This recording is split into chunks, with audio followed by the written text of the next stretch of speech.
And a good evening to you, Grenada, Carriacou, and Petit Martinique. Once again, it is time for Talking Points. My name is Sheldon Scott. I'll be here with you until the 10 o'clock hour. It's now 7 minutes after the hour of 8 o'clock on the Spice Isle.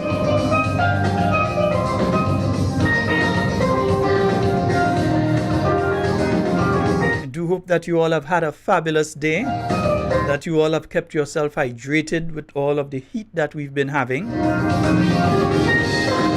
Those of you that are lucky to have gotten some rain, I hope that you all made quite good use of it.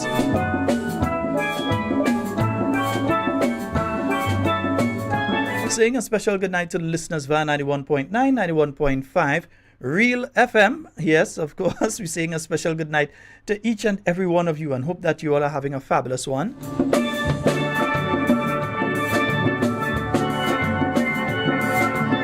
Yeah, we're trying a Steelpan tonight, you understand? Yeah.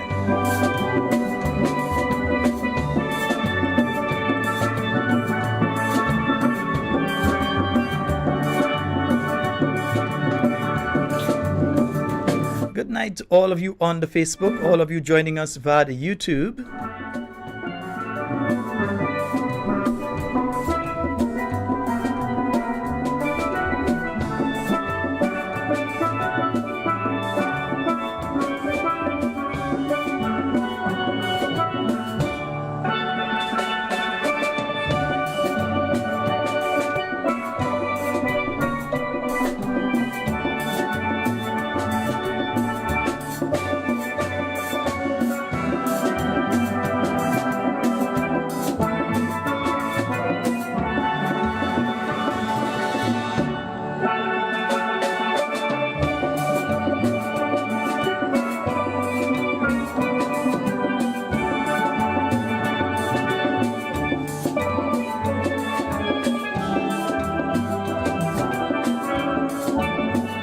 Good night to you, Sandra. I've got your message.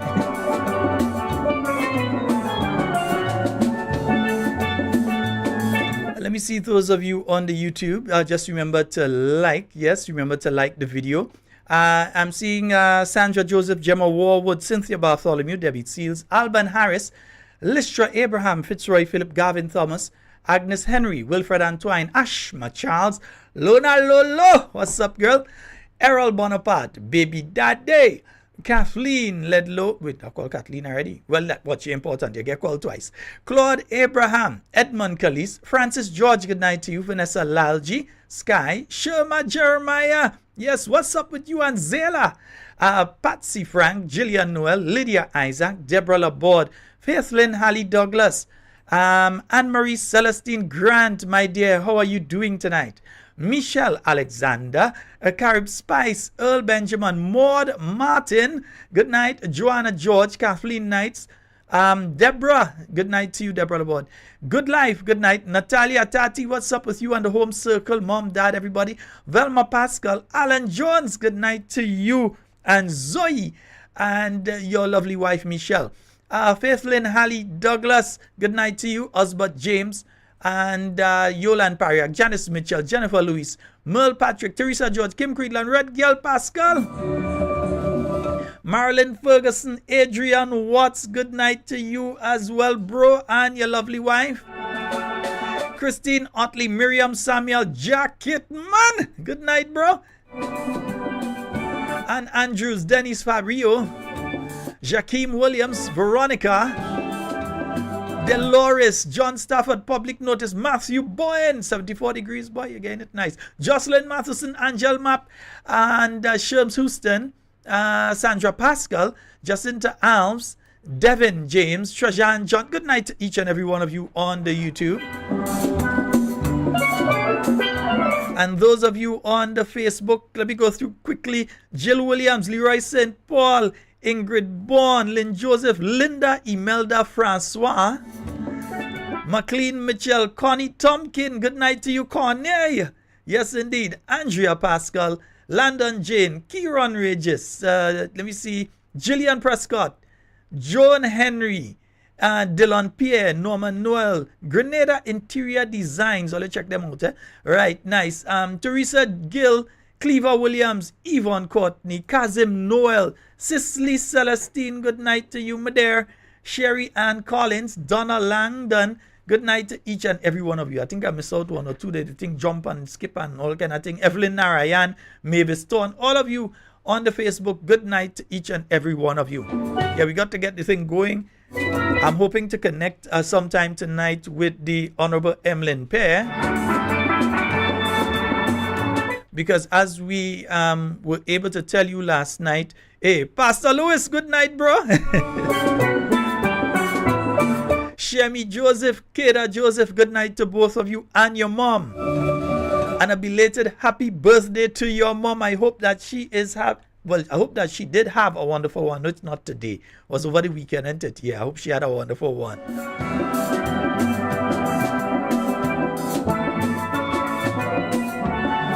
Imagine that, Steelpan playing gospel now. At that time, you didn't even want Steelpan near the church, Now it does be in the church. Yeah, at that time, they didn't even want Steelpan to consider that devil thing. They didn't even want it in a church. Couldn't tell your mother you're going out with a Steelpan man. You're mad. Couldn't say that how you go in steel and play Steelpan and thing. That was gangster thing, you know. So we will be joined by the Honorable Emlin Pierre in a while tonight. But before we get to that, I want to read a press release for you all. And you know how we do things, Yeah, you know how we do things. We like to make sure that we have the thing done properly, right? Nice. So let me just get the press release for you all.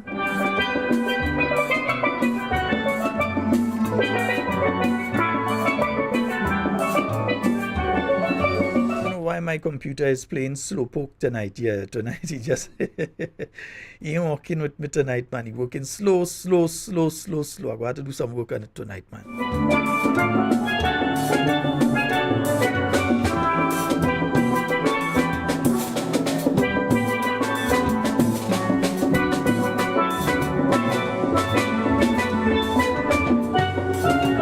Yeah, so let me just read this one for you all. Fellow Grenadians track and field enthusiasts. From its inception, the Grenada Invitational was billed as a world-class event. And let me see if I could pull it up so you all could see what I'm reading and think too, man. Yeah, you all could see what I'm reading. Right? Let me just increase the size a bit there so all you could see. Right, nice, yeah. We increase the size enough for all you there. Right? People at the back of the class could see. Nice, right, nice. So Monday, May the 27th, 2024. Fellow Grenadians track and field enthusiasts. From its inception, the Grenada Invitational was billed as a world-class event, showcasing some of the best athletes from around the world. On 3 memorable occasions, we delivered on that promise. Justin Gatlin, LaShawn Merritt, Shelly Ann Fraser-Price, Veronica Campbell-Brown, Kim Collins, Stephen Gardner, and Toby Amoson. As some of the major global track and field stars Grenadians got to see compete up close in 2017, 2018, and 2019. As a nation, we proved we can dream big and then work hard collectively to bring it into a glorious reality. The inaugural Grenada Invitational in 2017 provided the perfect occasion for the athletic stadium to be named after our Olympic hero, Kirani James, as he competed for the first time professionally on home soil. And I know you can't forget that one, The success of an undertaking such as the Grenada Invitational requires the cooperation, commitment, and dedication of several agencies, organizations, corporations, associations, and committees. Most of the time, we had that. But reviving the world-class meet post-COVID has been a major challenge, inclusive of the state of disrepair of the track at the Kirani James Athletic Stadium in 2023. While 2024 provided a unique opportunity in an Olympic year, the prevailing socio-economic challenges at home and in the region threw up major challenges. Our dream was to deliver an event befitting of a nation proudly celebrating its 50th anniversary of independence, and to provide a Paris send-off to our own modern-day Olympic heroes, Kirani James. Chasing an unprecedented 4th medal, Lyndon Victor, a multi-talented athlete poised to capture the world, and Anderson Peters, set to add to his 2 world championship titles. It is a huge undertaking, that requires even more than before the full cooperation and support of several entities to deliver. This being 40 years since our first Olympic appearance, we also wanted to celebrate all the nation's Olympians from the past. But despite the best efforts of the board of directors and the local organizing team of the Grenada Invitational, the synergy, the enthusiasm, the energy, and the commitment to produce a once-in-a-generation event did not materialize. The prevailing local and regional economic environment has made it extremely difficult for us to get the level of sponsorship and general support needed to pull off a meet of this magnitude.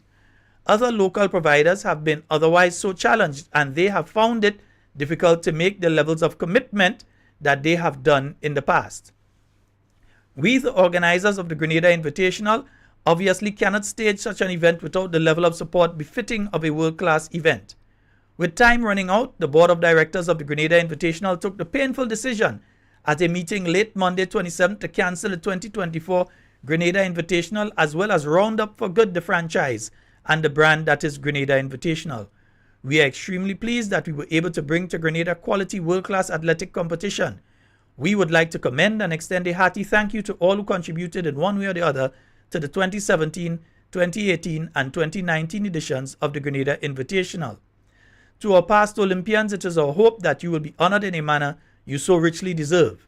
To Karani James, thank you for all you have and continue to do for Grenada.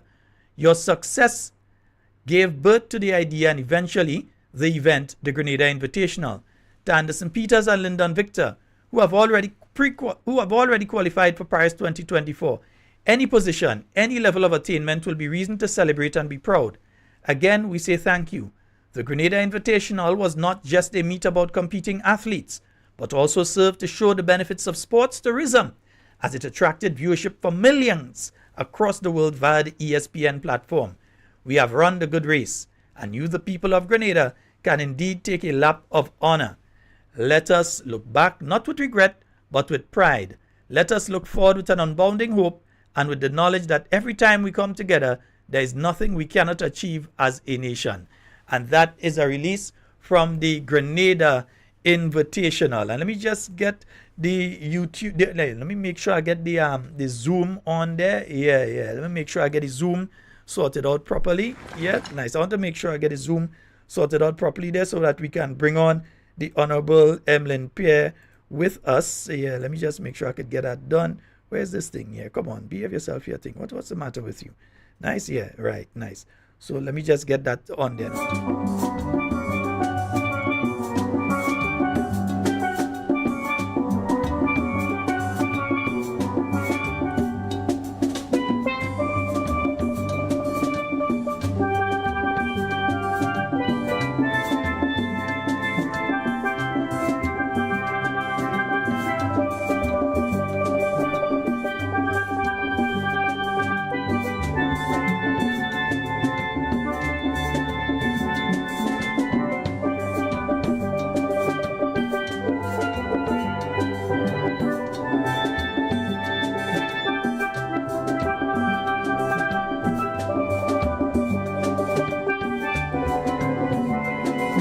So just to let you all know, I think I have the Honorable Emlin Pierre on with us. Let me just double check. Honorable Emlin Pierre, are you there? Can you hear us? Hello? I believe she is there. She may have stepped away from the computer.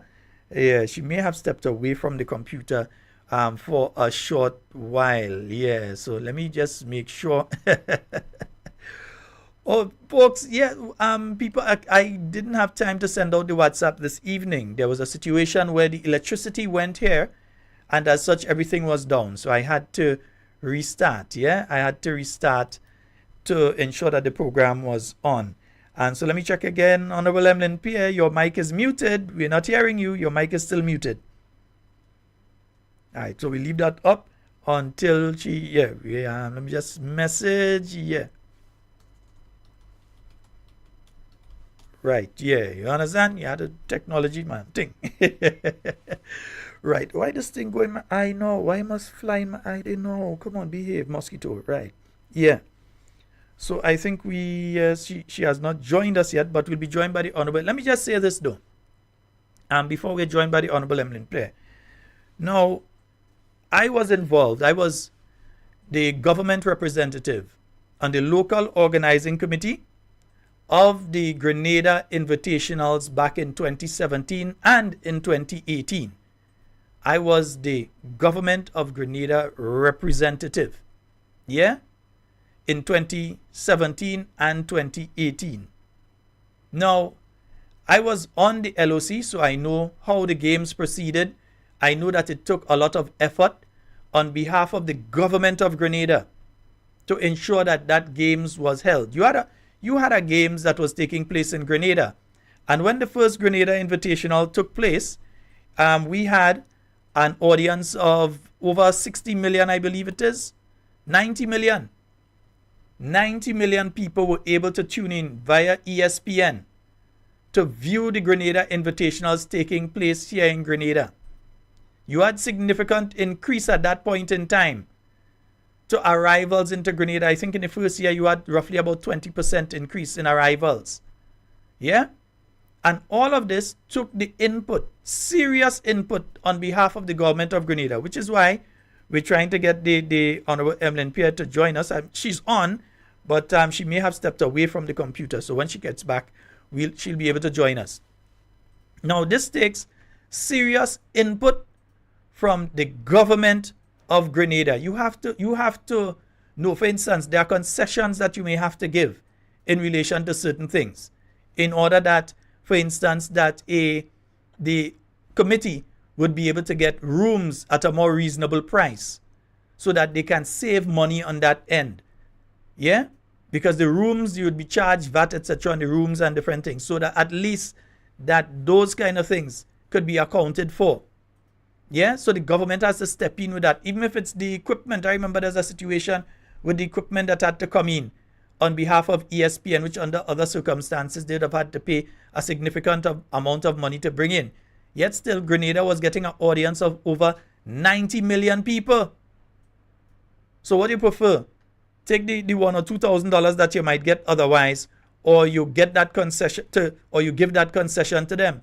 So the government, under the new National Party, stepped in to make sure that what had to be done was done so that these games could happen. And you know, I think we've been joined by the Honorable Emlin Pierre.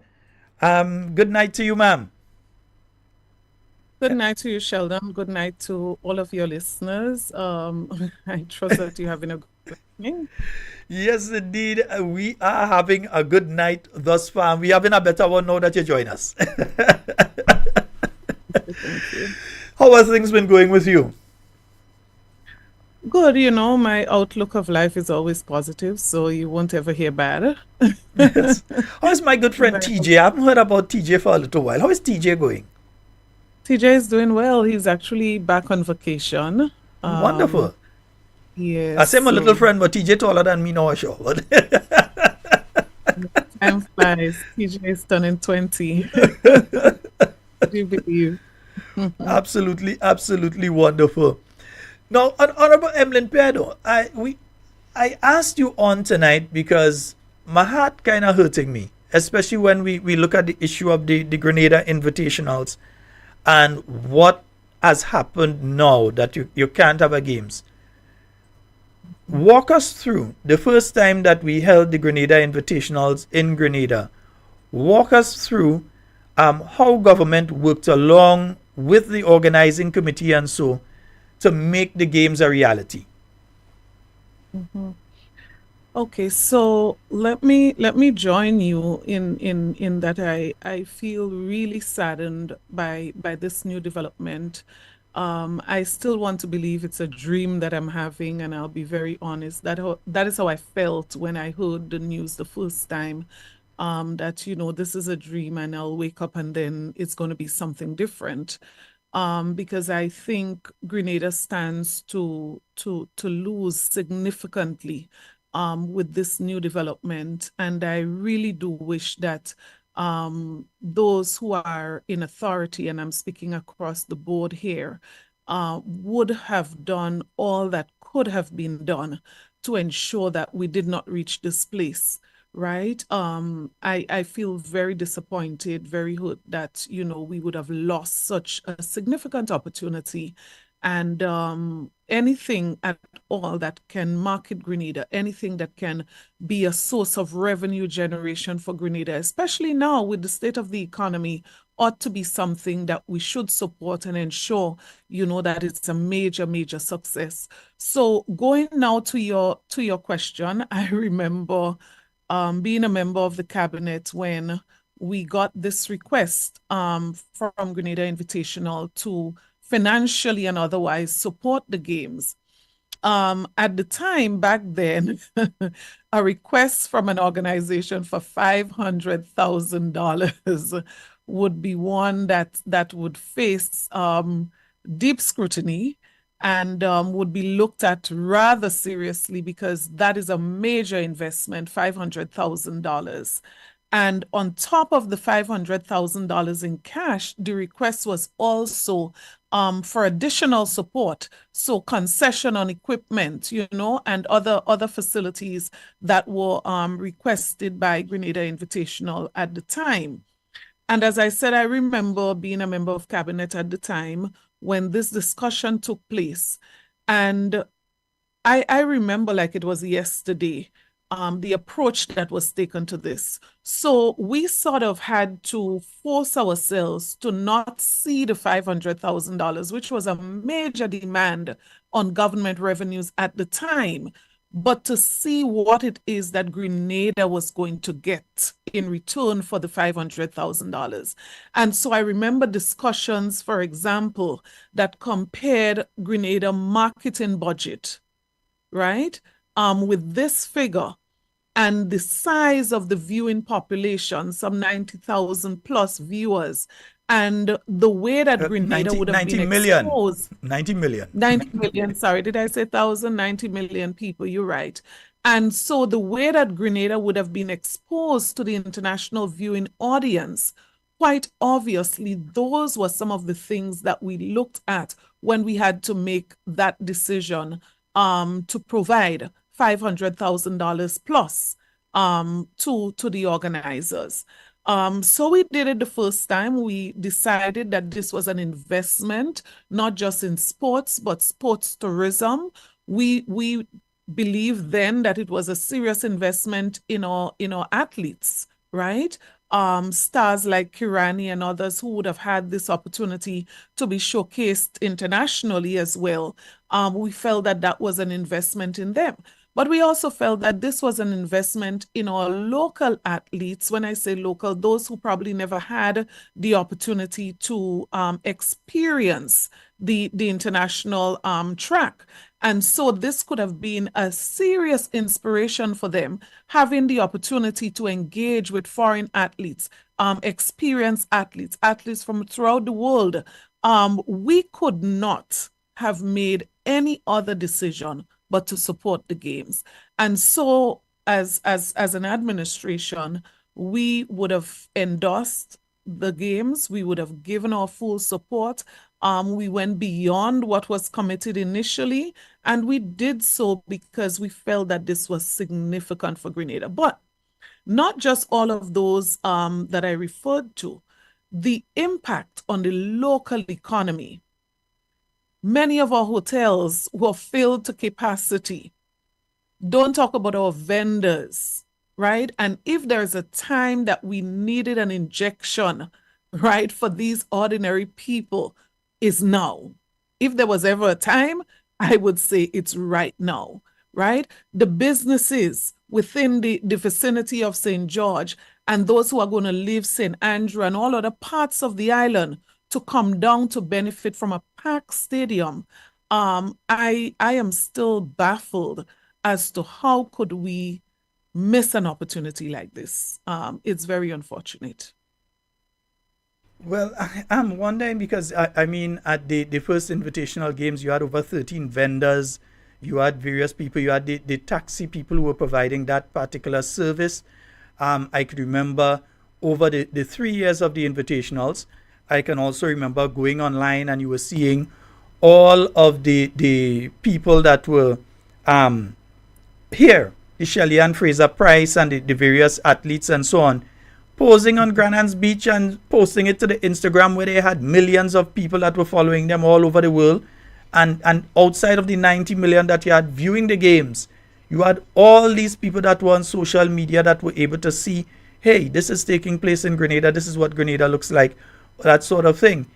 And to know now that we've lost that. Mm-hmm. No, go right ahead. The sight of a young person trying to get an autograph of one of these international athletes, I mean, that would stay forever in my mind. Running after, how do I get something that I would remember that I actually was able to touch you in the flesh, right? So every single angle that you examine this, you see how Grenada and the people of Grenada would have benefited. So economically, in terms of our sports, in terms of the opportunity and the exposure that was given to our young people, there's just so much that we would have benefited from this. As a matter of fact, I remember post the first invitational, there was an audited statement that was done. The government would have ensured that the monies that were given was well invested and that the monies were well accounted for as well, right? So we were quite pleased, right, with the execution of the games, and that is why we continued to support. With everything, there's always room for improvement. So quite obviously, we did give some feedback areas that we felt could have improved. We were able to agree with the team that we would have a government representative. You yourself would have had the opportunity to represent government on there. And so it was a partnership. And I believe major activities of this nature ought to be a partnership between government and those who are involved. And let me just take the opportunity to really extend commendation here to all those who have been over the years involved in Grenada Invitational. I want to single out not just those who were at the forefront, but those who were at the back, because sometimes there are some people you never see, you never know the contribution they've made.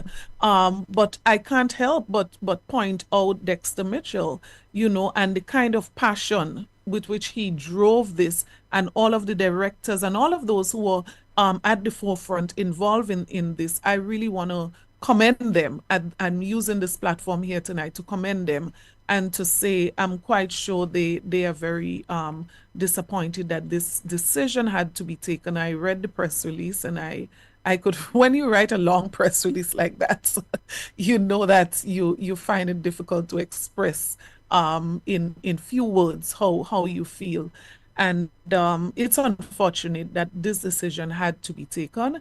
And I really, really wish that the government would have stepped in a timely manner and provide the kind of support that was necessary to ensure that these games would have come off successfully. And in contrasting that, because one of the things that I'm hearing now, because I've been in contact with various people, and one of the things that I'm hearing now is that a promise was made through the National Celebrations Committee, the Independence 50th Anniversary Committee, that they would support the invitational games, especially towards getting the ex-Olympians back and so forth.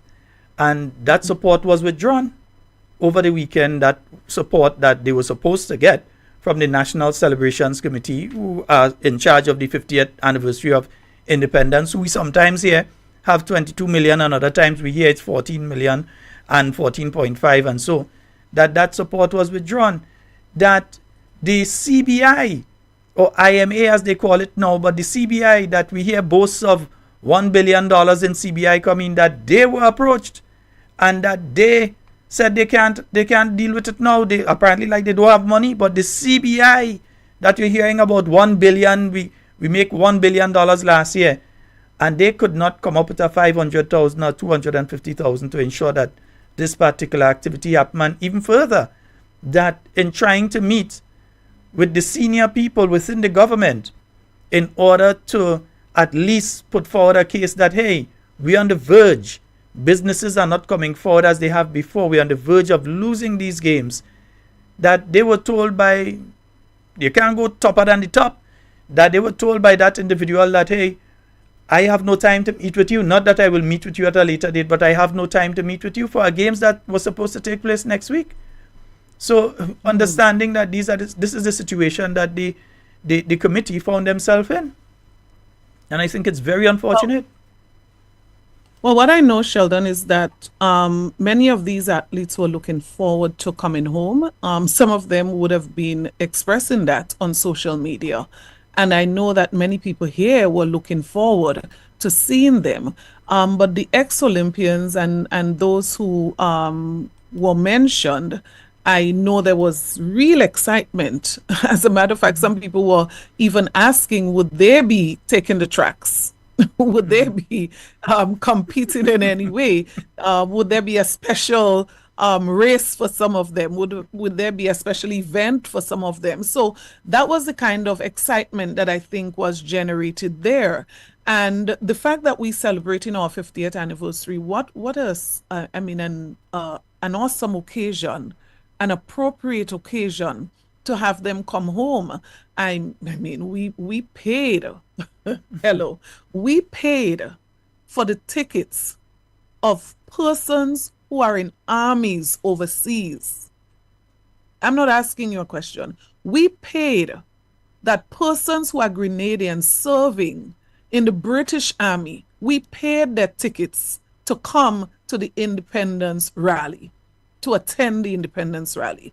And so it is unacceptable that at this time, for an important activity as this, to honor important people like these persons. And I mean, I have friends who came back for the independence rally, to attend the rally, right?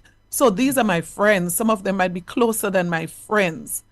And I must say, they have not made the kind of contribution that these people made in terms of representing Grenada.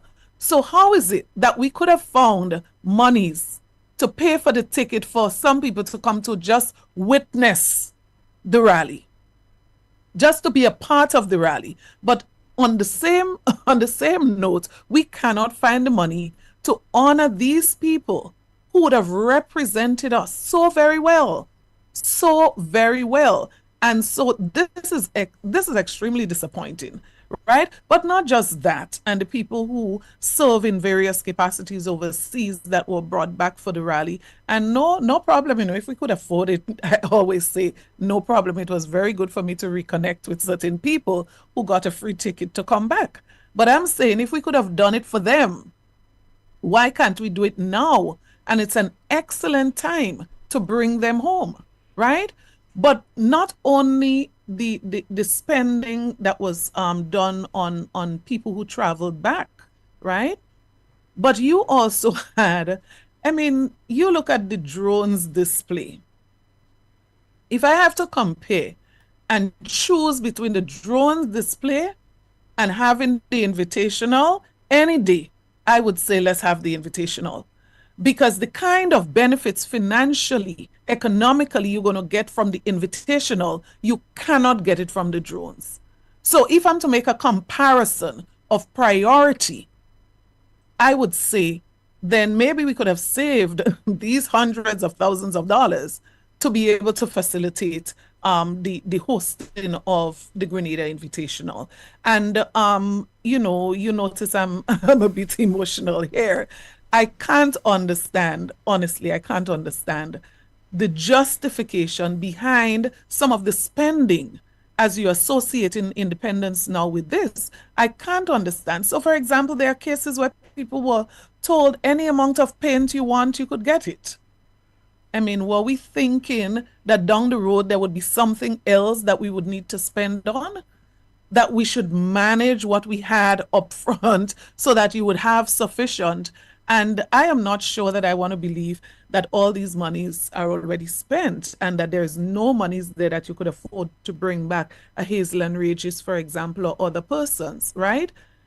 I hate to believe this, right? But it's all about priority because you look at things that we are spending on. You look at the size of delegations leaving Grenada to travel overseas.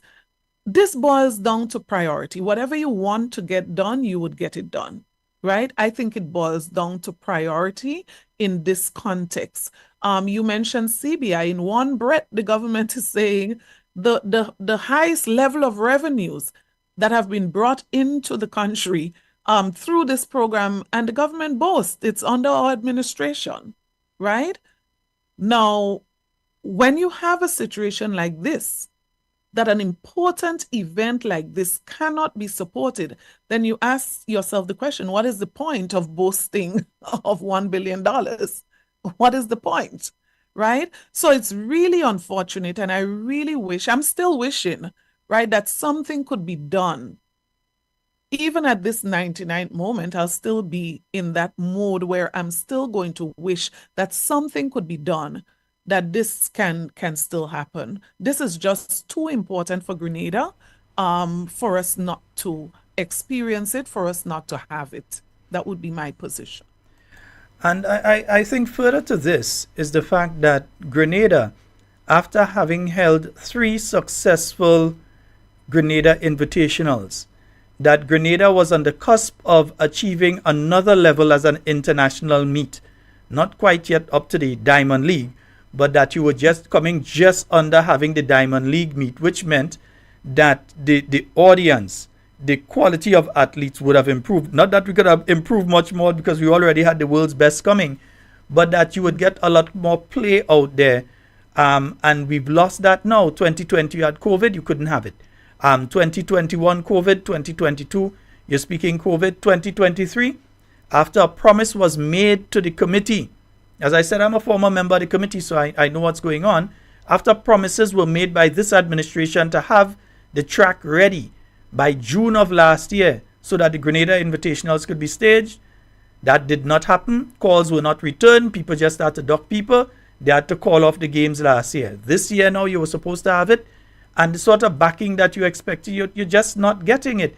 Imagine approaching the CBI unit that talking about we get $1 billion in what we get in 1 year, the other governments and them in get in 5 years. And you approach them for games like this and they tell you straight up, no, they can't help you. They just, so I don't, it just baffles the mind. It baffles But the this mind. has implication for reputation as well. And it ought not to be just looked at from the perspective of a Grenada cancellation and how we here are affected. But think of our image internationally, in that the games were promised last year, right? And obviously, internationally, people were anticipating.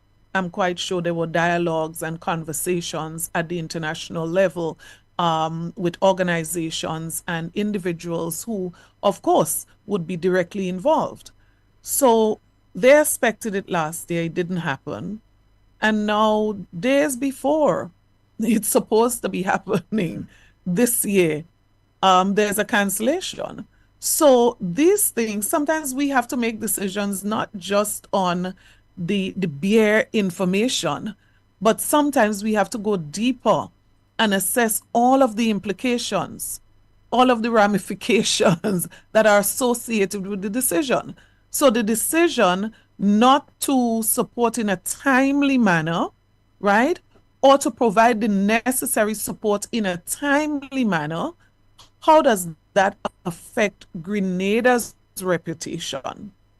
How does that affect our image internationally when we organize the next event or whatever the next event is going to be, whether organized by government or the Olympic Association or whoever? Will people readily take us seriously, right? Or will that have some kind of impact in terms of the way people view us, right? And so there's so much to be concerned about in this situation. As I said, I don't know for what reason, right? Government did not come forward in a timely manner and provide the support to be able to facilitate this. Now, if 1 week before the activity, 2 weeks before the activities, you don't have the resources from government in hand, I mean, think about it. Those things don't happen like that. Upfront, there are certain commitments, and that brings me back. I remember when we were hosting the Under 17, CONCACAF Under 17, right? There are some things that had to be covered months before. Certain payments that had to be made. Those games, when you're organizing, not just those games, but events of this magnitude at this level, you don't make all your payments 2 days before, on the day, or after the day. There are things that must be done upfront, and you would need the necessary resources. So I would expect that a few months before the event, the government would have made available whatever resources is necessary for all of the activities that are prerequisite to the day in itself, right? So I am not understanding how a week before the event, government would not have made available the resources that was necessary to do this. It's as you say, it's baffling. Of course it is. And just to let the folks know, because I got that question last night during the day today and a short while ago from several people. Folks are asking about their refunds. And GoToFet will be refunding all of the individuals that made the online purchases. For the Grenada Invitational, you will be refunded tonight on the online platform. They will be refunding. So it may not show up tonight. It may show up tomorrow or the following working day. But GoToFet will be making the refunds to the individuals who have bought their tickets on the online platform. And those people who have purchased from the outlets, they can return to those outlets and they could collect their refunds. So if you've purchased from a business place, wherever, you can return there and you would be able to receive your refund for the games. Very unfortunate circumstance. Indeed, and as you just mentioned, it bodes very, very negatively for Grenada, because we may very well find ourselves, if you attempt to do a games anytime within the next 5 to 10 years, that one, the World Athletics Association, the International Athletics Federation, they won't take you seriously. The International Amateur Athletics Association federations, they won't take you seriously. Grenada, you were supposed to do it in 2023, nothing, 2024, nothing. They won't take Grenada seriously. And this at a point in time as well, that Trinidad is about to start their own invitationals, Barbados is about to start their own invitationals, and Jamaica now has their own invitationals. So after Grenada started and we had the premier sporting event in the entire southern, not just the southern Caribbean, no, the southern hemisphere, nowhere in South America did you have a games that matches up to what we were having here in Grenada, and we've lost it now. We've now lost it. Very unfortunate situation, which lines up with what you were just speaking about in that level of trust that the international organizations have now lost. Yeah. Quite obviously, what's our loss becomes somebody else's gain. It's even more unfortunate. You know, when you mention refunds, you just shattered my night boy. there, because I was actually still thinking that there is a little ray of hope that something different will be. You're not the minister, you know. If you was the minister, we wouldn't have reached to this stage if you was the minister anyway. That would have done if we reach the point of refunds, then that means, oh my God, there's very little hope there. And imagine this was an opportunity for Grenadians to see Karani James here in Grenada at the stadium named after him, going after his, well, whether he want to have his own stadium record or whatever, but at least performing in front of Grenadians before he goes off to Paris. That you'd have Anderson Peters would have been able to do that. That Lyndon Victor would have been able to do that. Perform here in front of a home crowd before going off to the Olympic Games, and we've now lost that opportunity. And that would have been an excellent motivational moment for them. Excellent. You know, a wish you well opportunity. I think that would have been a big highlight. And I think many Grenadians would have come, even if it's just for that opportunity, to say, guys, you know, we wish you all the best. Go with, you know, our blessing. I think we're losing that opportunity as well. And so significant. So, for example, the naming of the athletic stadium, you recall, it would Yeah. have been at one of those invitationals. So having Kirani back, right? I there's just so much, I'm disappointed about in relation to this. There's just so much to be disappointed about. And if you're disappointed, you could imagine how the athletes themselves feel. Especially because lots of folks may not know when you're going to the Olympic Games or the World Championships, you have to measure your performance over a period of time. You're according to the sport that you're in, your distances or your speed, and you need Mhm. meets leading up. So there's a stage thing. You may say, okay, I have 3 meets, I have 4 meets leading up to a particular competition where you're measuring your performance before you go into competition. The Grenada Invitational Mhm. is where these athletes were going to measure where they are at right now, look at it and say, well, I need to work on this, I need to work on that, going into the Olympic Games. Not just our Grenadian athletes, but many of the other athletes that were coming in from Jamaica and Canada, the US, and so on. They were seeking to measure their performance here in Grenada before moving on to the next stage, heading to the Olympic Games. That has been removed from them. They won't trust us again. They won't trust us again because we've thrown off their training schedule. We've thrown off their competing schedule. So we've thrown them off. And it's going to be very difficult for Grenada on a whole to get back the trust of the athletes and the organizations and so on. Even Sportsmax, ESPN, and so on. It's going to be difficult for Grenada to get back the trust of these individuals and organizations. Right. And I mean, some people would end up losing as a result of this because it's not just a refund for a ticket that I purchased, right? Mm-hmm. But what about those persons who would have already purchased an airline ticket, Mm-hmm. right? What about those persons who probably may have taken their vacation? What about those persons who would have made several other arrangements that would now be inconvenienced as a result of this new development? So one has to look at this in the broadest possible context and to see how many people are going to be affected. As you mentioned, athletes and disappointment, only about 2, 3 days ago, I saw one of our star athletes making a posting on Facebook and with great excitement that he's going to be in Grenada soon. And of course, people plan, people make arrangement, there are expectations, and this is not the kind of news you would want to hear at this 99th hour. Indeed. Your suggestions going forward now, the Grenada Invitationals itself as an organization is being officially wrapped up. There will no longer be a Grenada Invitational organization, and there's no intention, at least by that organization, to have um, any such games and so in the future. Your suggestions at this particular stage? Well, immediately, I would think that there ought to be some form of replacement. There ought to be something that fills that void. I mean, they have made such an impact positively. And I would think that even if this organization wraps up, no longer will be in existence, I really believe that the people who are the driving force behind it will still find a way to either lead some other initiative or to support strongly some other initiative so that this void can be filled.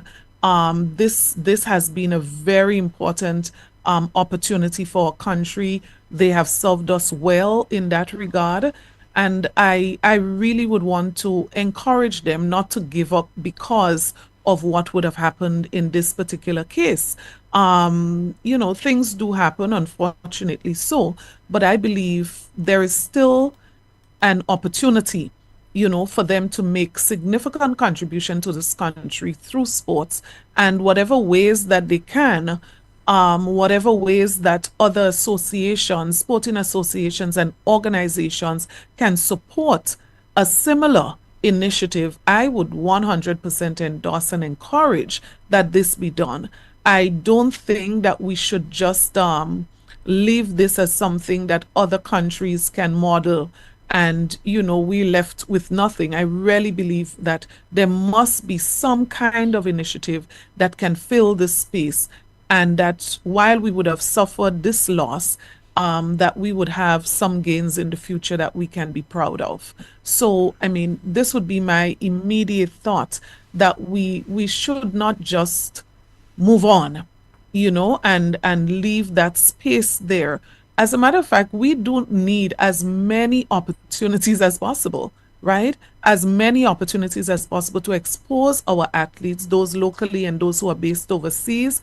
We do need as many sporting activities as possible to generate revenue locally. So if we can organize other activities, it doesn't have to just be the nature of this one, but other activities.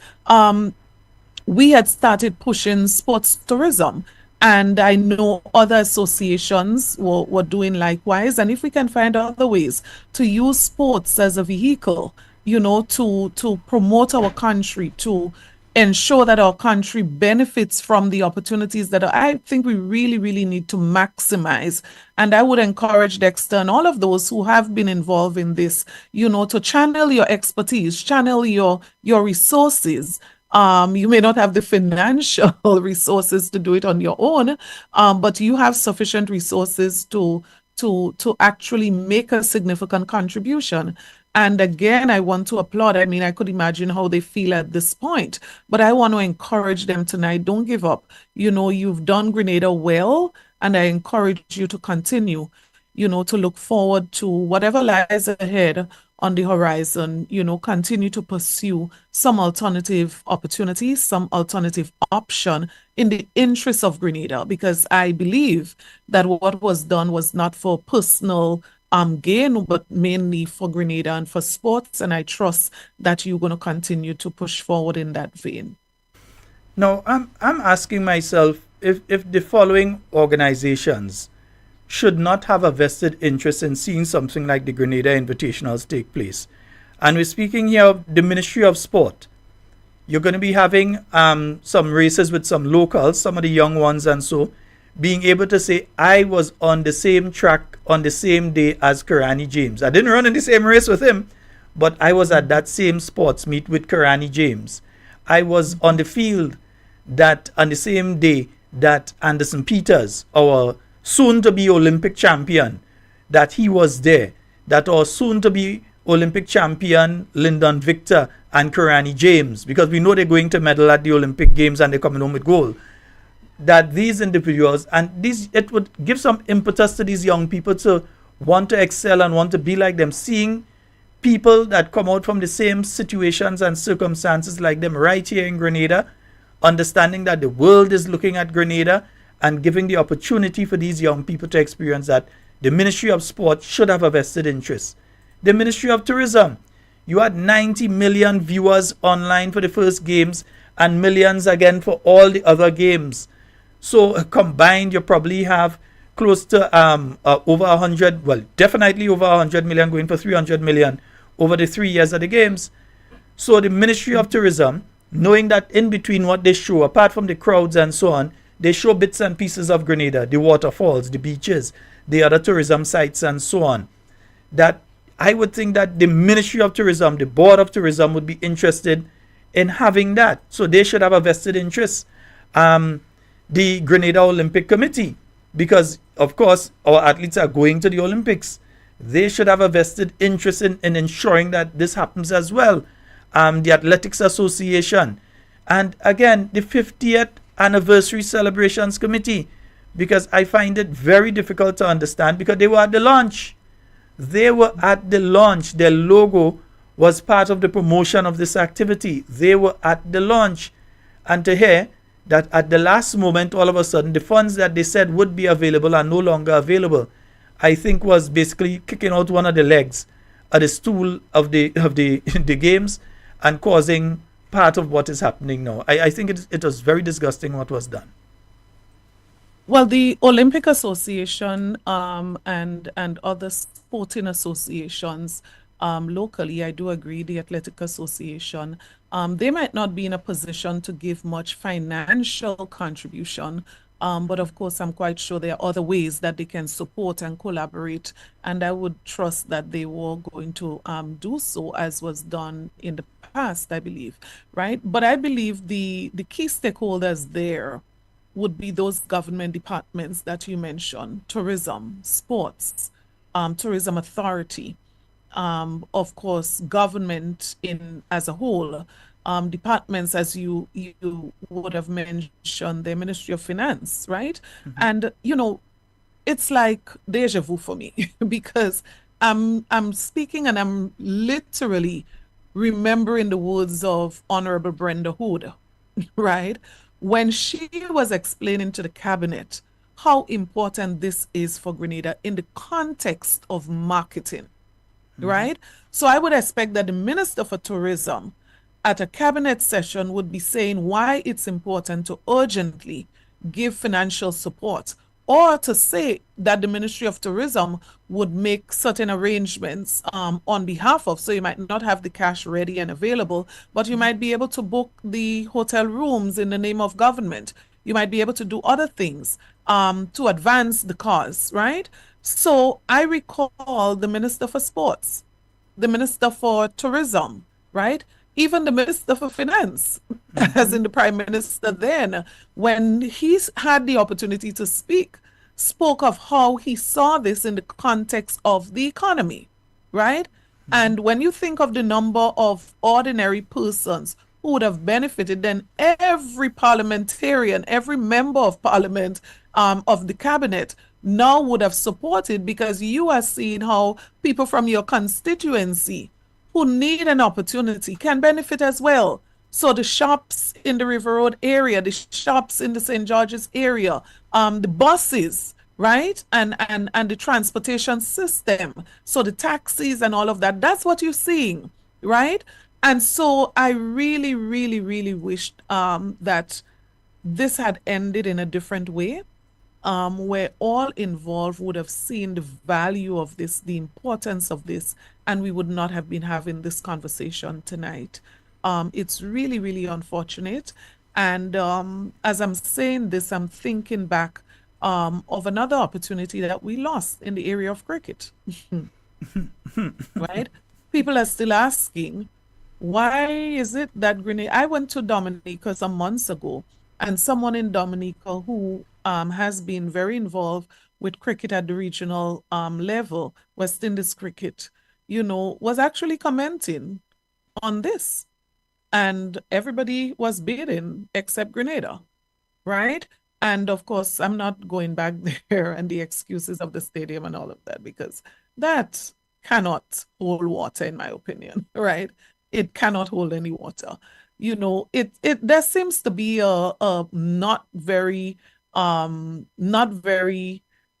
important attitude that goes with, so this is not important. This is not so urgent, a laid back approach, right? That is taken to these things that at the end of the day, the country is affected. And I would really encourage our authorities, the government of Grenada, maybe if certain persons in certain positions are too busy to pay attention to these things, maybe assign somebody that would provide this necessary support. We've done so well in the past. So under 17 World Cup cricket, we've done so well in hosting these international activities, sporting activities in the past. So there's a precedence, right? There's a LOC and you have a representative. That person reports weekly back to the government. So the government is well aware of what is happening. There's a member of cabinet tagged to that representative. So every Monday morning, there's a report in cabinet about the status of the activity. So I'm saying, if maybe persons who should be playing these roles are too busy, maybe we need to appoint a department or a team of persons that would keep an eye, a closer eye on these important things that can cause embarrassment to our country. Indeed. And folks, we are speaking with the Honorable Emlin Pierre, former Minister of Education, former Minister of Youth and Sport.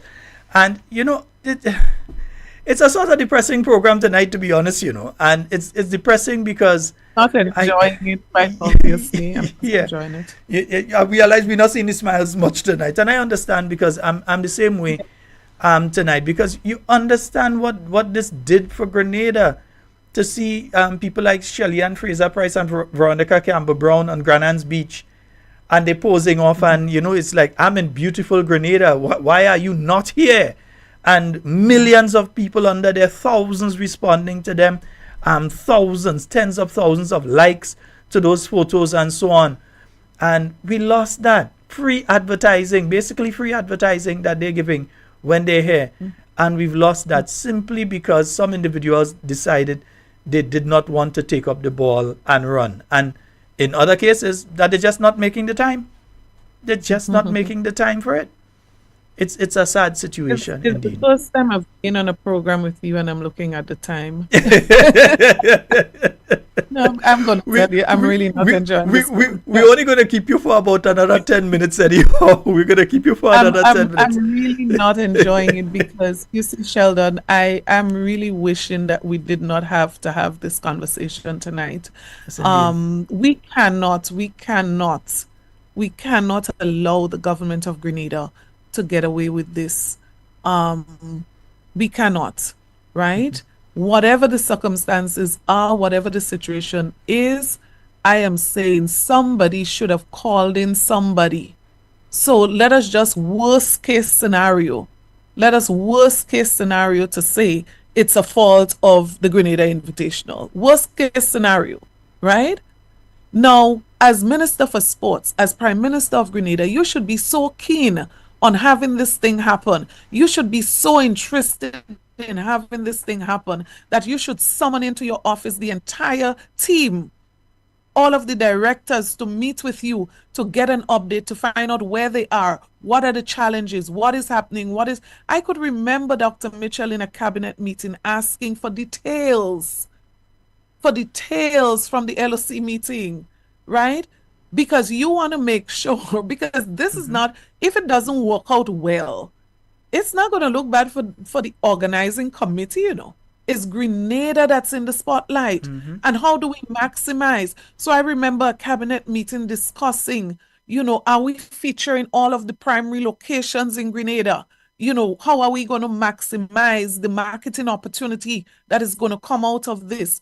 Man, I am wondering, where were these persons who hold these positions today that should have been ensuring that all things are in place? We cannot view this as a private event. We cannot view it as a private event. That's a public event. That's a national event. And it should have gotten the kind of attention that the national rally and the drones and all of those things got, the gala and all of those things got. It deserved that same attention, and I would say more attention than we gave to some of those activities during the independence celebration. And if you ask me, this fits in perfectly with the 1-year celebration of independence. So we could have viewed this as an activity in celebration of Grenada's independence. That is how I think it should have been viewed. So it should have been on the calendar of activities to mark our 50th anniversary. And I can't see how we could have missed such a significant opportunity. I mean, this is just perfect. It lines up perfectly with our 50th anniversary celebration. And particularly the part where the ex-Olympians were being brought in. I mean, I would have loved to see as part of the program that there was some kind of, maybe, as we maybe didn't say, a monument at the stadium with their names on it. And, I'm just thinking of how we could have made this into a national activity, mobilizing people to come down and make this one special. I mean, there are things we've been telling people, come because it's special, it's the 50th anniversary. That's one of the things that we could have added and featured as a major special event to mark our 50th anniversary. But we just threw that opportunity away. And I'm still trying to understand why. I can't think of any reason, any good reason. Well, I can say that the Grenada Invitational, they did reach out to the head of government, and people know the head of government is. They did reach out to the head of government, and you do have time to meet with them. You do have time to sit down and talk with them. You do have time to meet with who's them. You have time to sit down and talk with them in relation to this particular issue. And I think it's very sad. I think of the many young people that were looking forward to this, and not just the young people. We always speak about the young people, but the elderly, the middle aged who like to go out to the sports too, who already planned their heading out. Those who already purchased their tickets and everything, and they were ready, because you keep getting messages now. What is the, and let me repeat for those who may have joined late, that the tickets are being refunded. GoToFet is refunding. For those of you that bought online, GoToFet is refunding the tickets. And for those of you who bought from various venues, you can go back there and you will receive your money. So sorry to have to be saying that once again, but I must say it for the folks who've been asking about that aspect of it. And Honorable Emlin Pierre, I know you ain't enjoying this one. I'll let you go. Any closing comments on this particular issue? I want to use the opportunity, one, to appeal to the government that we cannot continue to have this becoming a norm. We've seen it happen. In this case, with the Invitational, we're losing an opportunity. We've seen it with cricket, we lost an opportunity. We've seen other things where we've lost opportunities. We cannot continue in that light. So I want to encourage the government to put some system, some structure in place. You know, somebody who knows about these things, that can track them, can monitor, that can be accessible, right? Somebody that can be accessible to organizations. Because mind you, it's not just what you said about the Invitational, members of the Grenada Invitational trying to reach out to members of the government and not getting the opportunity to engage. I've spoken to other people in other sporting disciplines, and you get a similar response: accessibility, right? Now, if people are very busy, if people are out regularly, then they must put systems and structures in place. So who is that person in my absence that can keep things rolling, that will reach out on my behalf, that would ensure that things happen? Who is that competent person that is in place to facilitate? So even if someone is not available, there should be someone to take up the slack, to be able to engage, to be able to have a meeting, to be able to call in the directors, to be able to respond to a request. All of those things. So there's absolutely no excuse that could be found for this situation, in my opinion, right? So that is the first thing. The second thing is that I could only imagine how persons who are at the forefront of organizing this activity feel at this time, with the efforts that they have put out and all of the work that has gone in. You know what it's like to organize a major event. So quite obviously, a lot of energies, time, resources, of course, they're going to have a loss because there must have been things that were done already, that they would have paid for already, that they won't get a refund. So some people would be very fortunate that they can get a refund, but there are some things that won't be refunded. So it means that these persons would not just be disappointed that the games are not coming off, but I'm sure they'll be disappointed that a lot of efforts would have gone down the drain, as we would say. And so I just want to encourage them to always stay focused on the why you do what you do. Bring yourself back to the why. Why am I doing this? I'm doing this for my country. I'm doing this for sports. Why am I doing this? And so if I remember the why is now going to motivate me to want to do it again, you know, and to not give up. The why is always going to take us back to that place where we reconnect with purpose, right? And when you reconnect with purpose, it means that you'll be willing to do it again, whether it's as part of another organization, supporting another organization, whatever it is. Because I believe an event like this is needed. And I really do hope that in some way we will be able to put on an international activity as this, in my opinion. I really do believe that we need to find a way to get it done. As you say, other countries are doing it. And if it started here, we can't fail ourselves. We cannot fail ourselves. I know the Grenadian public must be disappointed, all of those persons who were planning to attend this event. I am not part of the organization. I can't speak on their behalf. But, I want to say to us, let us continue to support sports. Let us continue to support our athletes. Let us continue to support those who make sacrifices for Grenada and for sports and for all other areas of discipline in our country.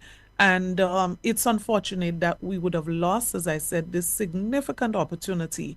I really would have loved to see our vendors and our taxi drivers and our bus drivers and our shopkeepers, right? Our supermarkets, our hotels.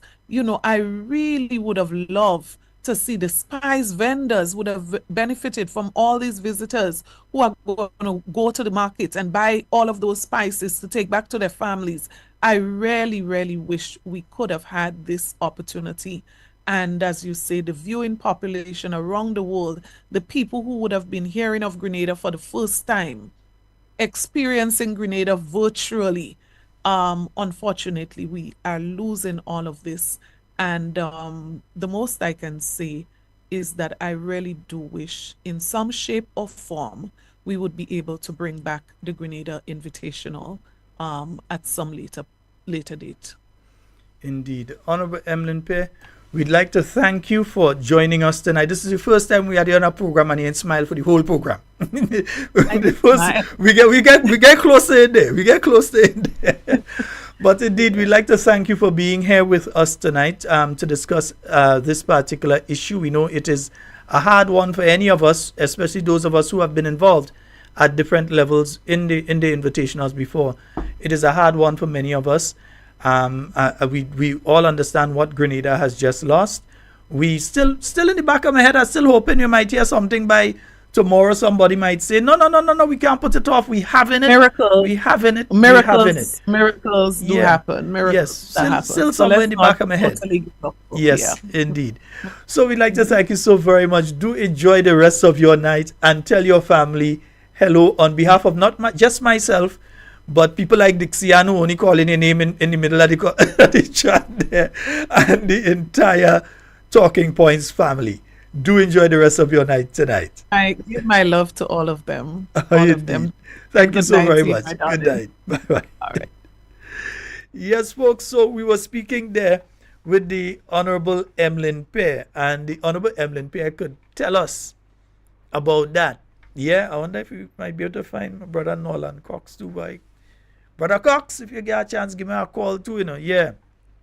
Because, folks, I think we've lost a major activity, a major opportunity, yeah, for us to be able to, hey, Tag, what are you doing there? Go inside up. Right, nice, right. Yeah, lost a major opportunity for us to be able to get visitors. I mean, imagine, let's just speak about the taxi drivers alone. Just the taxi drivers. Now understand what happens here. When these athletes come, they need a certain type of vehicle to take them from point A, from the airport, to the hotel. Then from the hotel to go and practice. Then from there back. And we have a caller online already. Hello, good night. Hello, good night. Okay, that person has hung up. Yeah, 44073773473293101. And once again, thank the Honorable Emlin Pierre for joining us tonight. And we have a call online. Good night. Good night, Mr. Scott. Hey, good night, bro. How you doing? Yeah, bro. I mean, so many people done book the thing and ready to come home for this big event. And I know you's a man like you. I know you's a man like your cricket and them kind of thing when they're taking place here, It's a sad story. We had one already gone, the cricket, and now we have another one gone again. Sheldon, what could we do? What could we do? The Prime Minister, he never used to go and look at sports, so he don't know about sports. But we have someone we call Laco, who's the Minister of Sports. Although he and the Prime Minister is not on good terms, since the last event. But, Sheldon, the ministers have to speak for themselves. And as long as we don't allow the ministers to speak and voice their own views about things. This country is in trouble. Every Tuesday, Dr. Mitchell had his ministers go and sit down in a press conference. You understand what I mean? Mr. Steele, Oliver Joseph, Sister Emlin Pierre. You could call all the names. And we can't get that. Everybody trying to shield the Prime Minister. It's the first time I ever heard about that. The Prime Minister is the boss. The buck stops with him. But everybody seems to try and dodging around him and don't blame him. Don't blame him for that and don't blame him for this. He is the Prime Minister. He couldn't handle finance and he passed it on to someone else. You understand? But somebody must be responsible. I mean, my heart goes out to Dex. Dex go and GBN and he sit down and talk so much about the thing because like he's the 50th anniversary. The man promote the thing so nice. And I would like Dex to either get on some program to explain what went on. We cannot be hiding, behind closed door all the time. This is Grenada. This is our country. You understand? And we must know what's going on. Not at the last minute, people done book already and talking about going. So, anyhow, I'm going to go Cuba instead, man. I can't take on that. Because, the frustration is so deep, Sheldon. It's so deep. When would it end? When the Prime Minister would allow his ministers to come at a press conference and he don't have to be there? It's too much. When he go abroad, you have a deputy prime minister. He cannot speak. He can't say a word. He has to stay quiet. Something is wrong. Grenada. And let me get it right. We love our country too much for that. Anyhow, Sheldon, you have a good one, man. All right. Thank you so very much, caller. 440-7377 and 347-329-3101. Those are the numbers to call and get on to the inside. We have a call online. Hello, good night. Hello, good night. Hello. Okay. Hello. Hello. Okay, it seems as though we lost that caller. Let's try the local line. Hello, good night. Hello. Hello? Hi, good night, caller. You're live. Go right ahead. Hello? Yes, caller, you're live. Go right ahead. Hello? We're hearing you. You go right ahead. I think the caller may be having an issue. Hello, we're hearing you. You can go right ahead. Hello? Yes, we're hearing you, caller. You can go right ahead. Yeah, hi. Good evening. It's a long time we haven't spoke. Yes, sir. I get some disturbing news. You know the asphalt plant that the Chinese had close to the airport? Yes, I know that there's an asphalt plant there, yeah. Huh? Yes, yes. The asphalt plant? Yeah, I'm hearing you, yes. Mm-hmm. Yes, go ahead, caller. Oh, caller, you go ahead. We're hearing you. Just go ahead and make your point. Go right ahead. No, I was saying... Yeah, you go ahead. We're hearing you. So you may not hear me, but I'm hearing you. So you go ahead. Okay, I'm getting some disturbing news that the Chinese, with the asphalt plant by the airport, because I see the asphalt plant has been taken down. And I hear they're going back to China.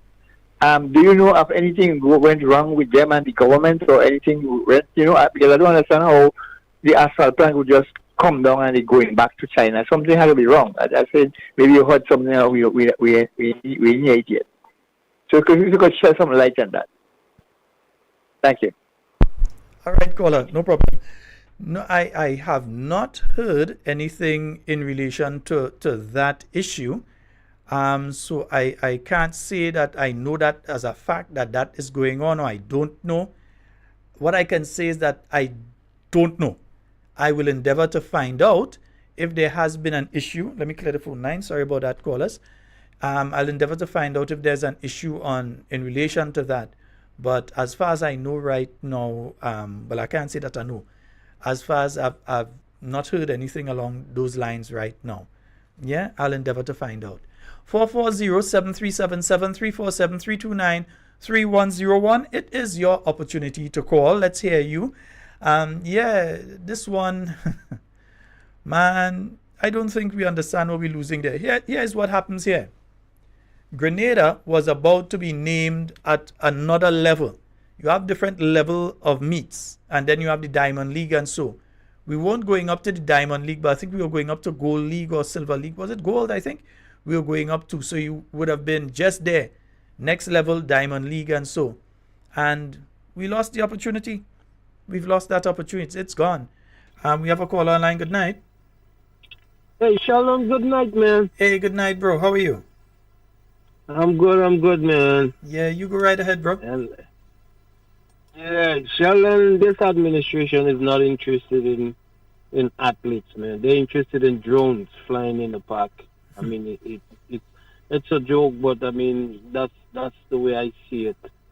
Because I mean, this thing is so sad, Sheldon. I when I heard this, I don't know. Being an athlete myself, you know, it's sad. It's not surprising. It's not surprising, honestly. It's not surprising to me, but at the same time, this thing is so painful, man. I can't believe that the present administration would have allowed something like that to happen after we had two spectacular events. And I mean, even the blind could have seen what the country benefited from the previous two that was held. I mean, you know, like I said, I'm not surprised because when I look at the things that and the people that was, you know, involved with that administration, I look back, Sheldon, and if we take a look at, remember the time when the teachers were refusing to take part in intercall. Mm-hmm. And for those of us who know, the people that were behind the scene that was encouraging this, you know, so that's why I'm saying it's not surprising to me that they would do things like that. Because even I go in as far back as intercall, and I was saying, why are we treating our athletes like that? You know, why are we treating the nation children like that? Do we understand, I mean, that in this world today, the role sports play, what sports can generate for an individual and also for the country? You know, I just cannot understand why our present administration did not see it fit to, you know, do whatever it takes to make sure that this happens, because it's of such paramount benefit to the country first to begin with, and that would have, you know, continued to let our younger ones, you know, believe in themselves and give them a positive role model, something to look into, and you know, encourage themselves that they can do this and they will do this. You know, again, every time we look, we see that this government is not care. They don't care about the youths. You know, I mean, during the election campaign, you bamboozled the youth. You made all sorts of promise to them, and now is the time to keep your promises. And this is part of it. This is part of it because we have so many youths who are gifted in sports in all different things. We see in it. I mean, it started out with the Kirani and the Cut Felix and the I can't even remember the other names now, and we have more to come. I'm a firm believer. We have a lot more to come. But if this government doesn't see and believe and know, and every time when you have to, you know, do things when, you know, and it's so funny when it's the government, when it's this administration that has to do something for the athletes, for our athletes, they are stepping back. But yet you come and you tell the youth, oh, that the past administration is lying to you, and they're only trying to use you for votes and this and that. And now you come, and these are the things. I mean, and the past administration, they had two. They supported the event twice. Well, 3 times. Now your first try. 3 times, Pardon not me? twice, no, 3 times, 2017, 2018, and 2019. It only stopped because of the COVID in 2020. That's the The only reason COVID, it did yes, now. you're right. Sorry, Yeah. three times the past administration supported it, and now just your very first time.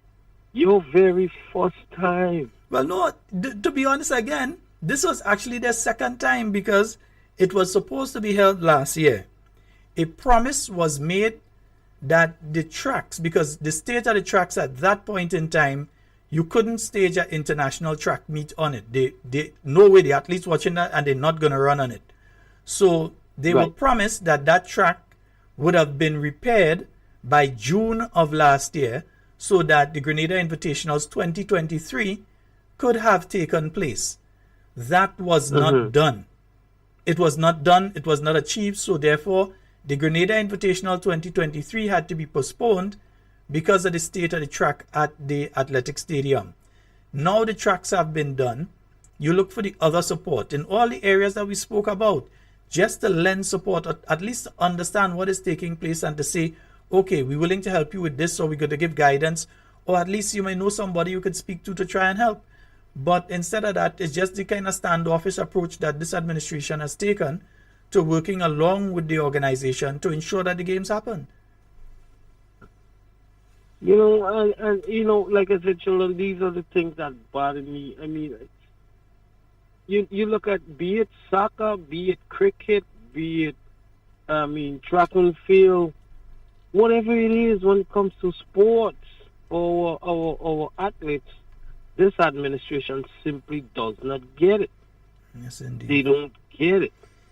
Is it that they're too bright? They're so bright that they cannot see? Because I know they like to boast and think they are bright. They like to think that they are bright. So maybe they are too bright that they cannot see and understand the importance of you know, lending support to our athletes. Indeed. I really. I understand how you're feeling, my friend. We're gonna see someone else trying to get through. Let me give them the opportunity. But I understand. I can hear it in your voice. I know you're very, very disappointed. I could hear it in your voice. Yeah, I can hear it. Take care, man. Thank Believe you me, very man. much, I could hear it in your voice. I know. Yes, indeed. As a former athlete, children, I mean, because I always believe in our athletes. I mean, way before Kirani, I believed in ourselves. You know what I mean? And I know we would have been doing things.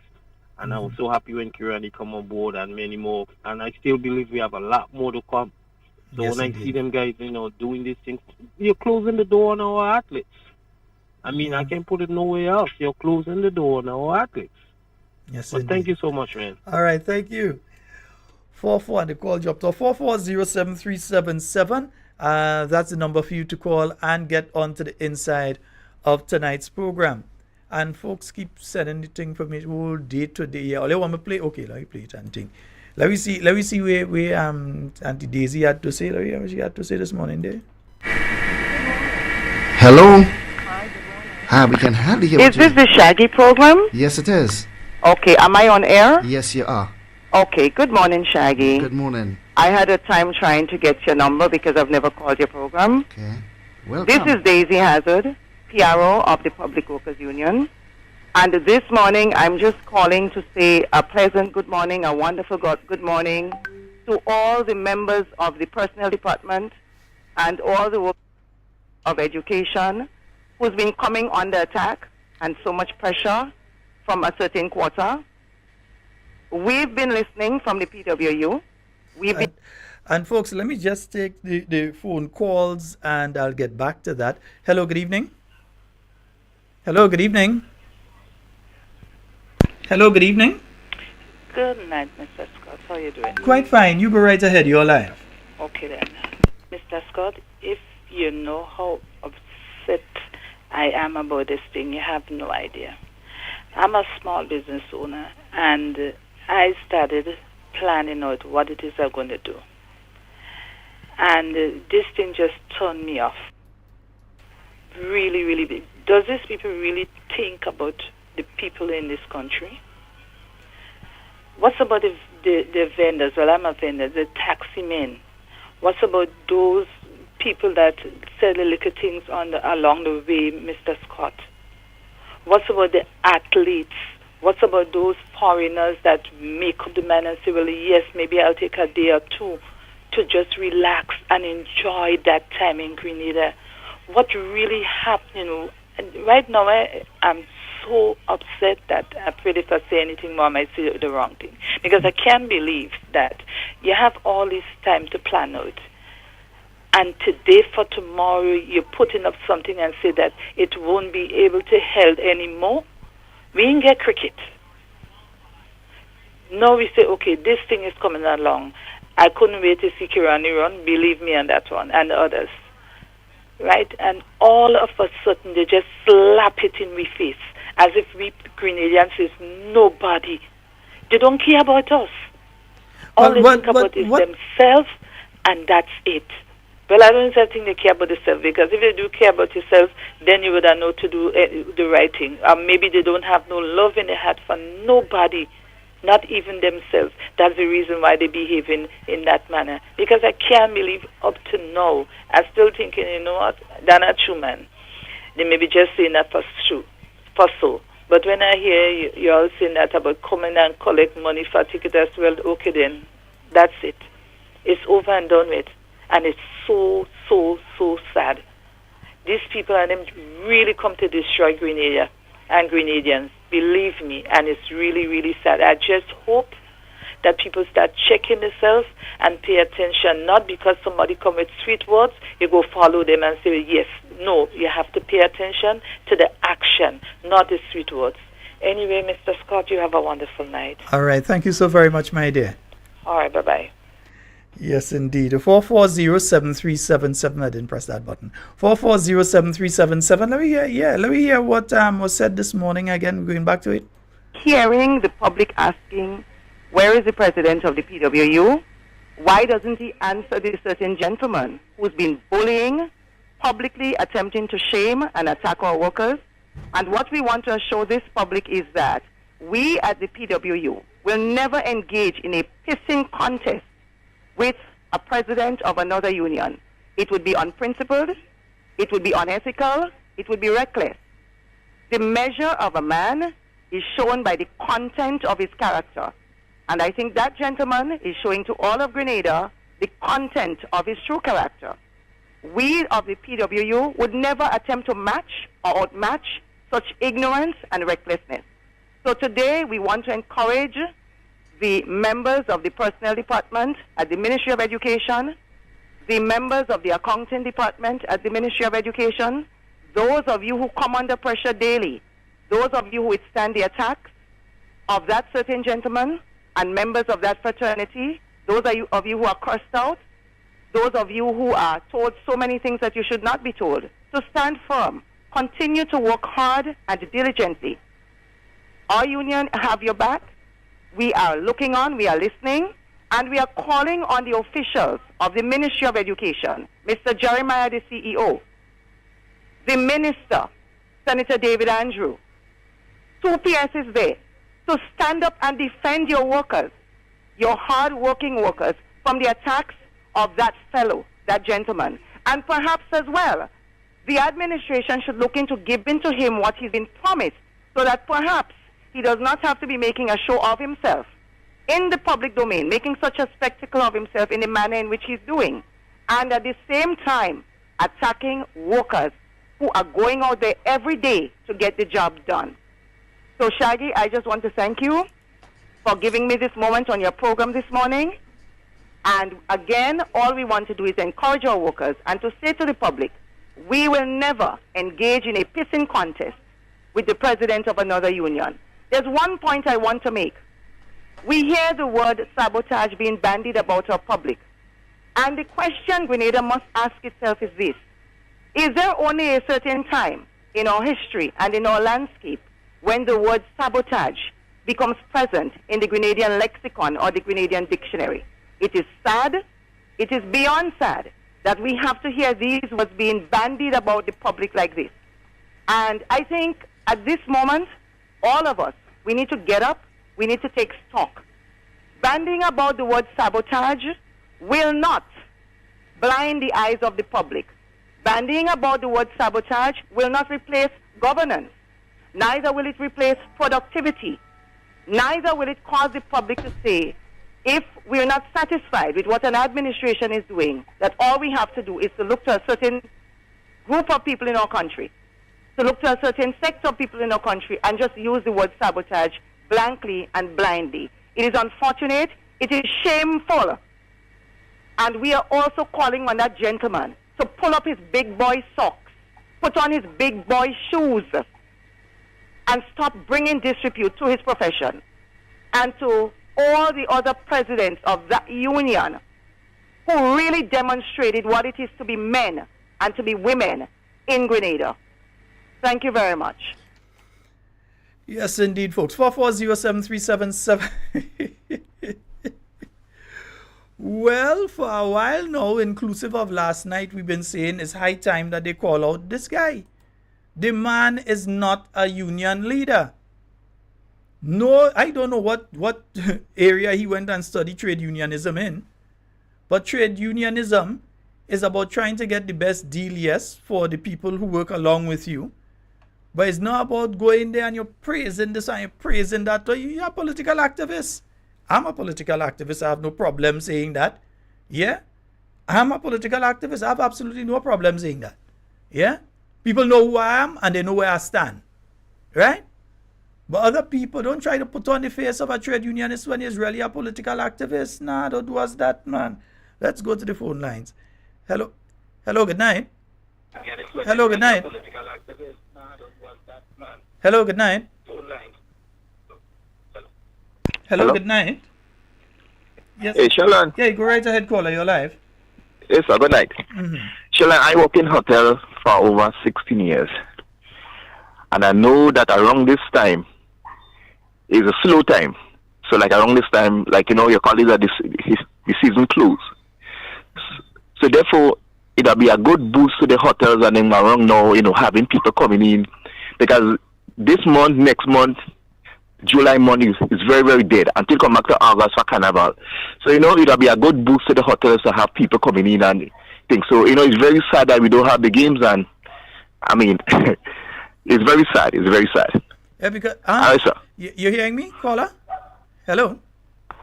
No, apparently the caller isn't hearing me. Because I'm going to ask some of the facilities involved in the hospitality sector, at this time, going back until October, they actually, in some instances, put staff on rotation.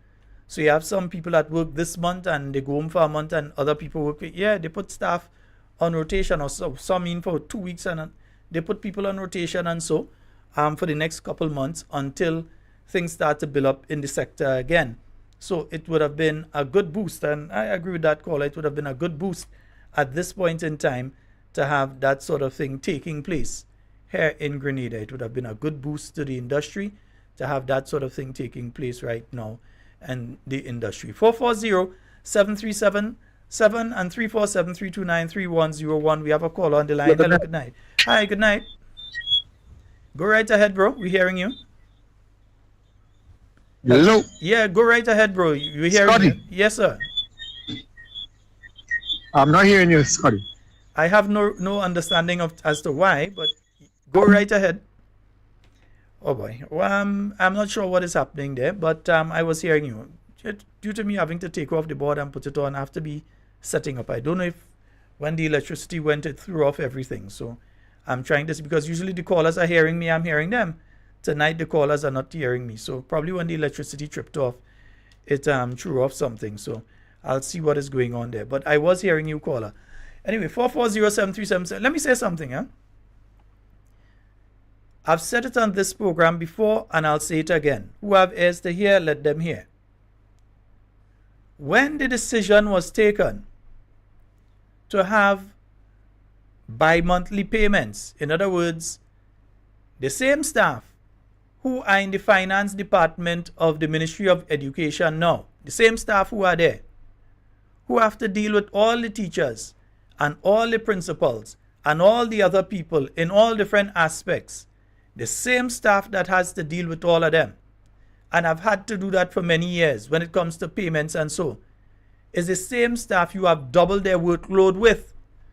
Instead of preparing to pay people once a month, they now have to do it twice. No additional equipment has been given to them. No additional staff has been given to them to say, well, okay, you have more workload. So let me just use a figure here. Let's say it's 5 of them, that you give them 2 more people and you say, well, we added 2 to the staff because we realize that you have additional work. So what you could have taken a month to do to put together all of that information in a month. Remember, this is the Ministry of Education. You're speaking about teachers, all. And I think it's a couple thousand of them. You're speaking about teachers. You're speaking about all the principals. You're speaking about the other auxiliary staff within the ministry. So all of these people have to be paid. And the same staff that used to do the payments once a month, that all the information used to be in by the 15th, so that they could pay by the 27th, the 28th. The same staff that used to have to do that is the same staff that all you come in and clout in the head. The same staff that all you cussing and saying they're doing this because of political and the sabotaging and so. The same staff all you're asking to do the job that used to take them 1 month to do it twice in 1 month now. That you have cut down and told them what you used to do in 1 month, you have to do it in 1 week. But no, people with common sense would understand that, so we expect that to fly over the head of the president of the teachers union. Because we're speaking something here that makes sense. So he wouldn't understand that one. That one go fly over your head. You can't expect the same staff to do that job without providing them either with more equipment that's going to make the job that they have to do faster, new software or whatever that is going to speed up the work that they have to do, or providing additional staff so that the work can be split among more people, so that one could be dealing with, let me say this parish, another one dealing with that parish also, at least more staff, or at least change the way that they're operating so that the job could be done. No. But we don't expect the teachers president to understand that, because this makes sense. If it's nonsense, he go understand that, but this makes sense. So he ain't going to understand that particular one. Yeah? If it's to cost Dr. Listen, this guy did an interview on the Grenada Broadcasting Network last week, Friday, and made a count them 21 references to the previous administration. And out of those 21 references, only about 2 were in a positive light. 21 references that this gentleman made to the former administration. You'd swear was the former administration that in office? 21 within the space of an hour and 17 minutes or so. 21 references to the NNP administration. He has a fixation. He definitely has a fixation. Yeah? So when you hear the Public Workers Union know how to come out, and all it take long. This man has been doing this thing since last year. He do it at Labor Day last year. He come back, he do it in press conference last year. He come back, he do it in press conference this year. He do it at Labor Day this year. He walk with placard. He continue to attack public workers. And now you all come out to talk. Well, bravo. Thanks for joining. I've been doing it for a while now. Because he's not a trade union leader. He's a political activist wearing the mask of a trade union leader, and call it for what it is. Anybody with sense would understand. So we don't expect him to understand. Anybody with sense would understand that if you give somebody a task and they are completing that task in a specific time frame, and then you cut that time frame by half, you can't expect them to complete the same task in that time easy. So you'd have to give them more staff or more equipment. And that is what's taking place as far as I know. I don't have to make excuse for the workers in the Ministry of Education, but common sense would dictate that that is what is going on there. And that is what is going on with several other ministries. That you have not bolstered. You have not come in and say, well, okay. Because you say, remember, they are the ones that say they don't have a problem with money. They have money. They say they have money. So if they have money, we expect them to be able to do these things. We have a caller online. Hello, good night. Hello? Hi, good night, caller. Go right ahead. You're live. Hello? Yes, we're hearing you. Go right ahead. Good night. Sheldon, I don't know, but yesterday morning I overheard a little something on the radio. Mm-hmm. I want to know if Scholar still working or the fire him, or B still working or the fire him. Well, my dear, as far as I know, Finley Jeffries... Can I heard something like if the fire Scholar or B? No, I ain't hear nothing like that. I ain't hear nothing like that myself. All right? Hello? Okay, yeah, I'll talk to you off there. Yeah, I haven't heard anything like that myself, my dear. Nah, I think B's probably retired, but Scholar, nah. As far as I know, he's still a permanent secretary. Yeah, still a permanent secretary. Right? Carrying out whatever task they ask him to carry. Well, he's a permanent secretary. Right? Yeah, and one of the listeners is saying, yeah, at least $1 million from the drone should have been given to the invitation. Yeah, that could have saved the invitational. If they had decided, in fact, remember the Independence Committee people, they were at the launch. I'm not just saying this, they were at the launch of the invitational. Let me see if I could find the video on YouTube, man. Yeah, they were at the launch of the invitationals because they were supposed to be part of the Grenada Invitational. So they were there at the launch of the invitationals. Right? They were there. All of a sudden, they can't help. Only boasting, $1 billion. We make more money than NNP ever making how much years in CBI. As for CBI, we have another CBI program coming. It's coming. Yeah, it have another CBI program coming, I tell all you. It's coming. Right? Yeah. Let me just pull this up here.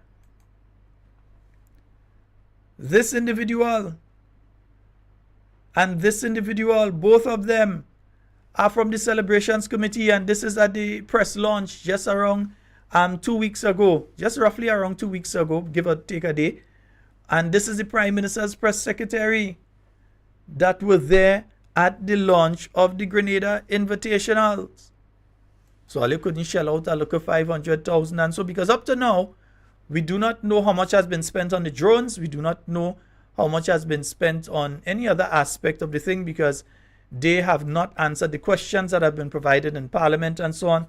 Those questions have not been answered. They're probably waiting to try and drag it out until next year or whatever. And then they just try not to answer the question and hope that you forget about it, that sort of thing. But that has not been answered. And we're saying that, yeah, $1 million instead of at the drone show. Yes, the drone show was nice and all well and good and so on. And he looked nice and all of that, right? But that was just for a few minutes and he done. The Grenada Invitational would have laid a foundation for the continued performance of Grenadian athletes at a high level on the world stage in world-class events. Drop the ball on it. Yeah? Maybe that is why Leopold Lacko there to blame him for that and cricket and fire him. Because we know it's goal Lacko going and all this kind of boast, buy 300 case of beers and go and lime on the beach up in St. George Northwest. Well, you feel St. George Northwest people could be bought, so you go bring a set of food, you bring a set of drinks and you get them. So what are you trying to say? You're trying to tell Northwest people, St. George Northwest people that they're out on the ground. So if you come with 300 case of beers and you bring a set of food and you have a little wine up on the beach and thing, that people will come and they go say, well, we voting for Lacko. You feel it, sir? You better put back on that life jacket and start to swim. Yeah? Or you feel you go throw out something and people come and, yeah, wait, you want t-shirt? Eh? Yeah? Going against the rules, eh? But anyhow, we will talk about that one afterwards. We have a caller online. Hello, good night. Hello, good night. Hello, good night. Hello?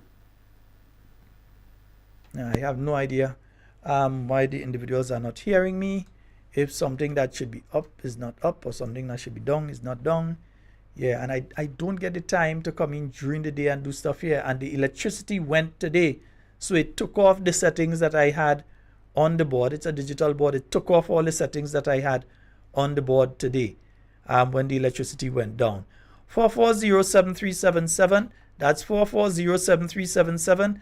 That's the number for you to call and get onto the inside of tonight's program. And indeed, folks, we will be having, I know Thursday is a holiday, but we definitely will be having our program on Thursday night. We are not yet returning with the Friday night program. Yeah, I ain't seen what I need to see and think to be able to do the Friday night program. I still, yeah, that. Nah, we can't come with that yet. We have a call online. Hello, good night. Hello, good night, Sheldon. How are you doing? Hey, I'm quite fine. You go right ahead. You're live. Right. You know, I'm a little bit concerned when I look at what's going on in St. Vincent, right, with this stadium in St. Vincent and the amount of money that they put into the stadium in St. Vincent for the cricket, the swimming pool, and all of that thing, all those advancements, right? Why did we have cricket? Why did we not have cricket? I don't understand this, right? Our neighbor, 2 steps away from us, is doing all of this in preparation for the cricket matches, right? And getting their house in order, right? And we just lost all that opportunity, right? We just let all of that pass us by, right? You know what a boost of for the tourism product that would be, right? As a matter of fact, St. Vincent just got sandals, right? And St. Vincent is developing their tourism product through those cricket matches. And in the meantime, we are just simply passing that by. What is the problem? What is going on? Right? You got $1 billion from CBI. If you take 10% of that, that's $100 million to develop your tourism product to the sporting arena. Okay? Millions of people around the world will be watching that. Okay? Right? The cricket, the invitational, and you just let that go. I mean, and like no concern, no problem. Right? You have all these hotels that the NNP, the previous administration, has invested in. Right? Now you should be thinking about filling them up and making money. Okay? And what are you doing? Absolutely nothing. I'm lost for words, man. I'm lost for words, my brother. That's my contribution for tonight. All right. Thank you so very much. And I didn't even recognize that the time has caught up on me, and it's nearly time to end the program for tonight. So definitely, folks, we will be on tomorrow night with talking points, and on Thursday night, God's willing, with talking points as well for you. We will not be on with the, oh dear, I'm so sorry, my dear. Yes, we will not be on Friday night with the Friday night program, but we definitely will be on tomorrow night and on Thursday night, God's willing. All right, and to all of you that have messaged and calling, and I ain't done with that Grenada Invitational, and we had to talk about that, but we had to talk some CBI and thing too, and we have 1 or 2 other things that we had to talk on tomorrow night that I was going and speak on, but the invitational thing come up and I had to talk on it. Nice, yeah, definitely had to talk on it. So folks, tomorrow night we've got quite a bit for you, so it's going to be very, very interesting. And I know while I was there, Prince was trying to get his stuff done today. There was one technical issue again with that electricity going and come and go and come, and it threw off his thing. Outside of that, there's also an internet issue that many people have been having for the day-to-day due to downline. Some people are still having little issues due to that. And all of that contributed to him being unable to be on today. So let's hope that he'll be able to come on tomorrow. Folks, that's all the time we have for Talking Points tonight. It's been wonderful being here with you. In everything you say and do it safe and secure. Want to be speaking to and with you, and definitely not about you. My name is Sheldon Scott. I'm out of here. Do enjoy the rest of your night tonight.